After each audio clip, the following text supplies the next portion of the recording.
Good day guys, welcome. If your Windows 11 PC says this device is paused on Xfinity, I'll walk you through the step for the correct method to unpause it.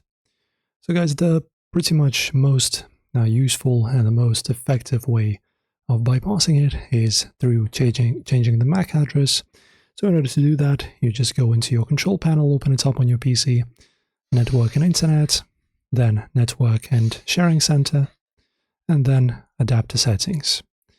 In here, after that, you choose your Wi-Fi. For example, this one, you go to Properties here, and then you go to Configure, then the Advanced tab, and in here you just find your router setting for MAC address.